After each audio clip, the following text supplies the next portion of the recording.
Visita hoy la profe de historia Malvina Lucarelli. Bueno, vamos a charlar un poquito informalmente sobre un tema que, bueno, se conmemoró la semana pasada, el Día del Inmigrante, y bueno, a raíz de esto hemos estado charlando. Antes de nada, Malvina, ¿cómo estás? Muy buenos días. Hola Gustavo y a toda tu audiencia, muy buenos días, ¿cómo andan? Gracias por venir y gracias por llegarte. Gracias a vos por la invitación, por tenerme presente, así que bueno, acá estamos.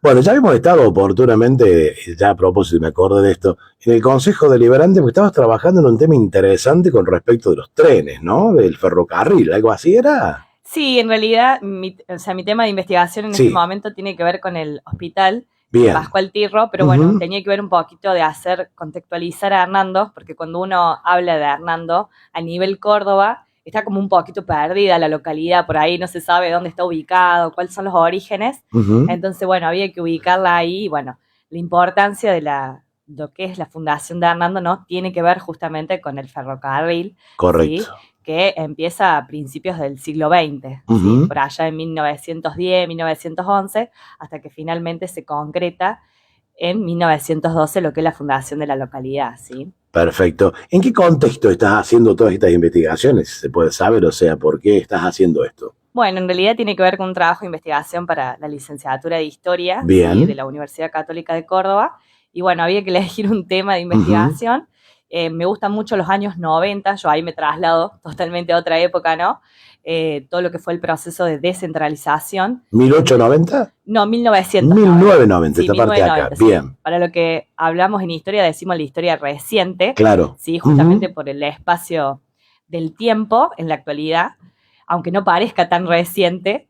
Así que bueno, ese es mi tema de investigación. Se ha entrado justamente en lo que es cómo cambia, en el caso del hospital, ¿sí? De dejar de ser provincial a pasar a ser municipal. Sí, fue todo un ¿Sí? cambio, fue todo un impacto, ¿no? Porque, bueno, además lo que traía aparejado el temor que tenían los municipios cuando recibieron los hospitales. Y les amagaron con los jardines de infantes y con las escuelas primarias en ese momento también. Sí, es verdad, es muy interesante poder verlo desde la historia local, ¿no? O sea, Ujú. cómo que por ahí también lo que pasa a nivel provincial, uno siempre, en realidad pasa a nivel histórico, ¿no? La historia parece que está enfocada desde lo que es Buenos Aires, Sí, ¿sí? Y en realidad Buenos Aires es uno de los puntos, si bien ciudad importante, revolución, ¿sí? Pero no olvidar qué pasa en el resto de las provincias. Bueno, claro. y en este caso, con ese tema puntual, qué le pasa a Córdoba a nivel provincial, teniendo en cuenta políticas nacionales, y bueno, cómo eso va a repercutir en nuestro municipio, ¿sí?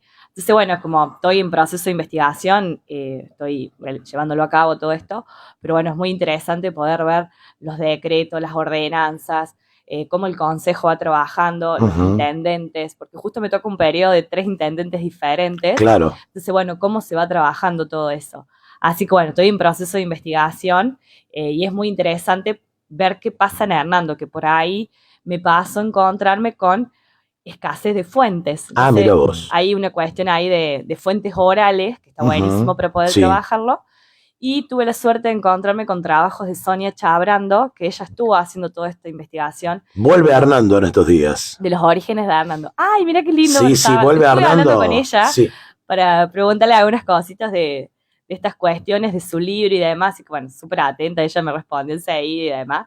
Así que bueno, muy interesante también ella, sus investigaciones que ha hecho, creo que es doctora en historia, en algo de esto, así que muy interesante. Es la fuente que más he usado para poder incluso hasta entender muchas cuestiones del Ujú. origen de Hernando. Claro, porque ella es la que habla de la historia fundacional antes, anterior al Hernando que conocemos o al Hernando organizado. Y fíjate vos que referentes que hablen de esto no hay muchos. Yo por ahí la he tomado como fuente a Liliana Marescalchi, una historiadora de Las Perdices, que ha trabajado el tema, pero lo ha tomado a Hernando como una localidad más, ¿no? En cambio, puntualmente sobre Hernando no es mucho lo que hay. Exactamente, sí, pasa eso. Pasa que hay todo un trabajo ahí de, bueno, o sea, de las pedanías, que en Ujú. realidad el centro era Punta del Agua. Y cuando uno Sí, por ahí nombra exacto. Punta del Agua en la historia y cuando ves la fundación y todo lo demás, o sea, en Punta del Agua existía incluso antes que Sí. se fundara el Virreinato del Río de la Plata, que es en 1776, ¿no? Ujú. Igual pasa con estos parajes, por ejemplo, esto de Hernando, que había una laguna, que de ahí viene su nombre. Bueno, todas estas cuestiones que capaz en el diario o en la actualidad, no sé si lo tenemos tan presente. Cuando uno lo comenta, es como que impacta. Además que Hernando no tiene un libro de historia. Hernando no tiene su libro de historia. O sea, fíjate que las localidades, está bien, es un esfuerzo muy grande, ¿no?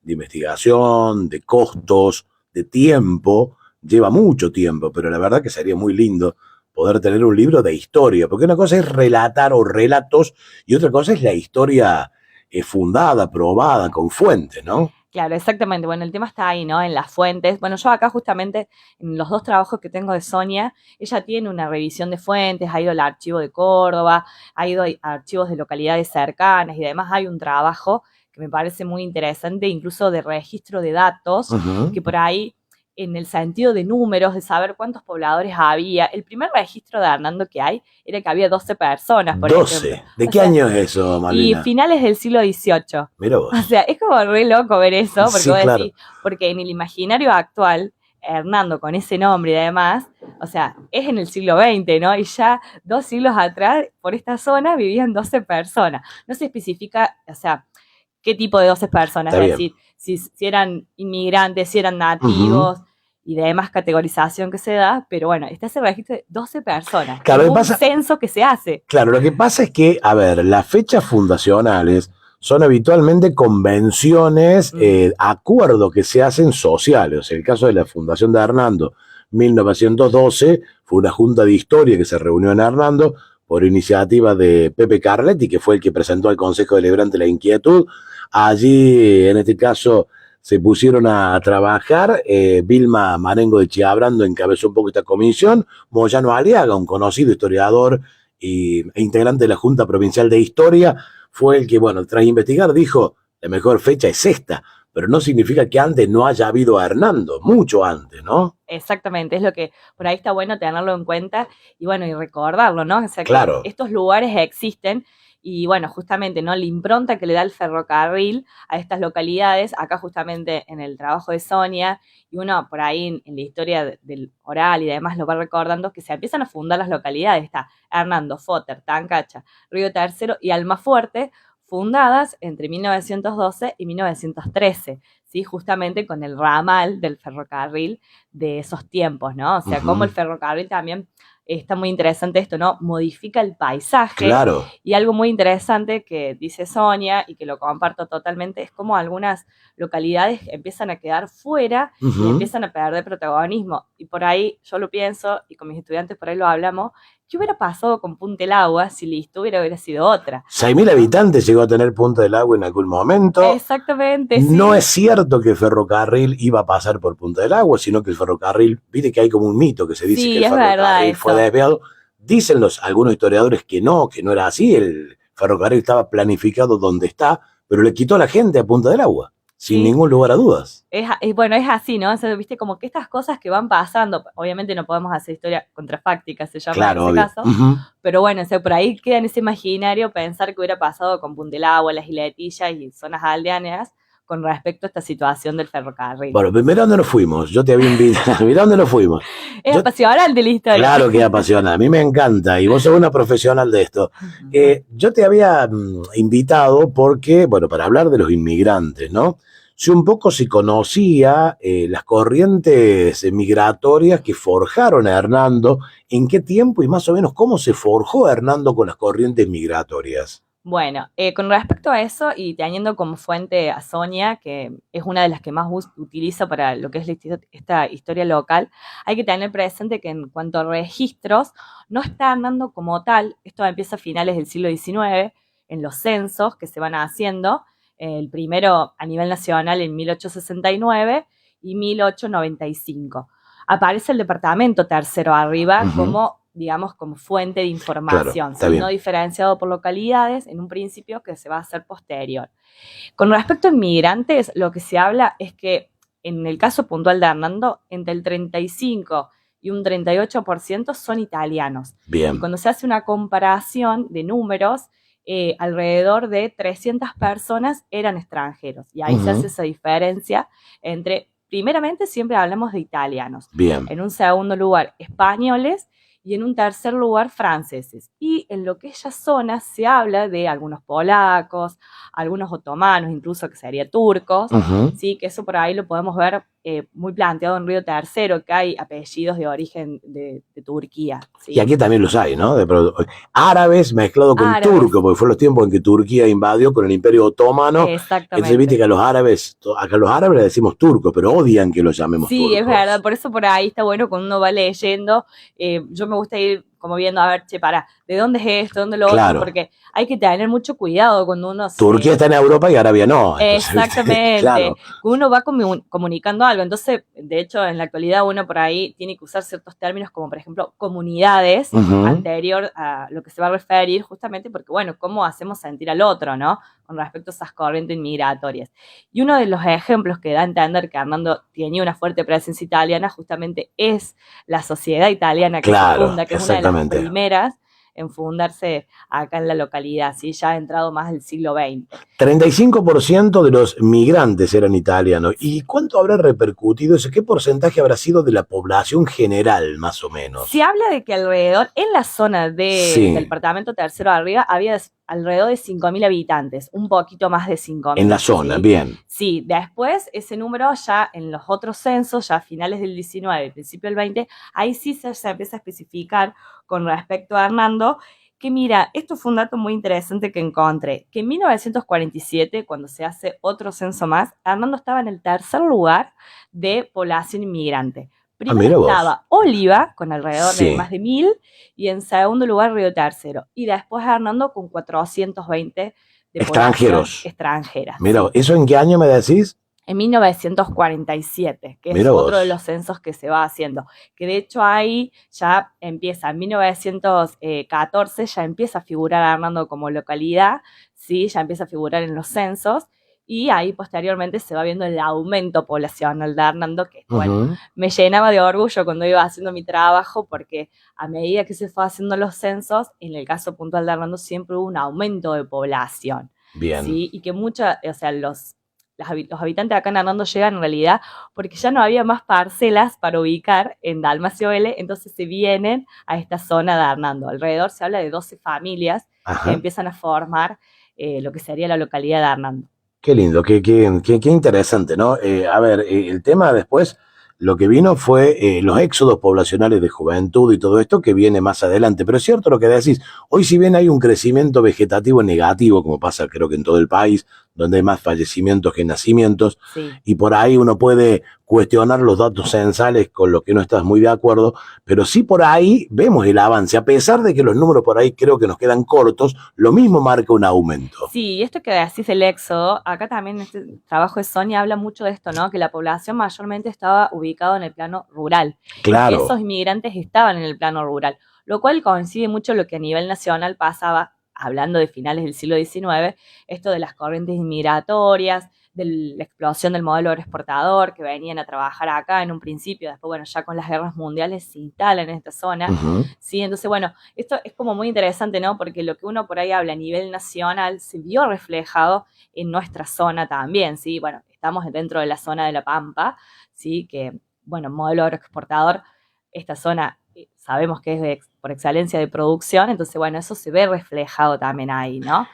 Y en contraste a lo que vamos a ver en la actualidad, ¿no? Cómo el éxodo se va de lo que sería la parte rural al urbano, ¿no? Hoy en día tenés mucho más poblado todo lo que es esta zona que lo que sería puntualmente la zona rural. Sí, la zona rural es un éxodo que comenzó en la década del 70 o más acá, quizás más cerca de los 80, ya prácticamente en el campo queda muy poca gente, ¿no? O sea, casi no hay. ¿Qué es lo que por ahí, o sea, por ahí hablando uno lo ve con esto de las instituciones, sobre todo de las escuelas primarias, que capaz que en los años 90 había muchas más en la zona. Recuerdo mucho el tema de las fiestas que se hacían en los campos. Así es, sí, claro. Me acuerdo mucho de Campo Vara, por ejemplo. Campo Vara, Campo Caprivi, Campo La Selva, o sea, había montones de lugares, ¿no? Bueno, hoy es un reflejo, ¿no? De estas zonas que se han ido despoblando, o sea, cómo la gente se ha ido ubicando más en el plano urbano, ¿sí? En este trabajo que, bueno, con respecto a la cantidad de extranjeros y todo lo demás, o de migrantes o de inmigrantes que tuvo Hernando, también es importante analizar qué tipo de impacto tuvieron en la cultura de Hernando, ¿no? De Hernando y de la zona, quizás. Como decíamos recién,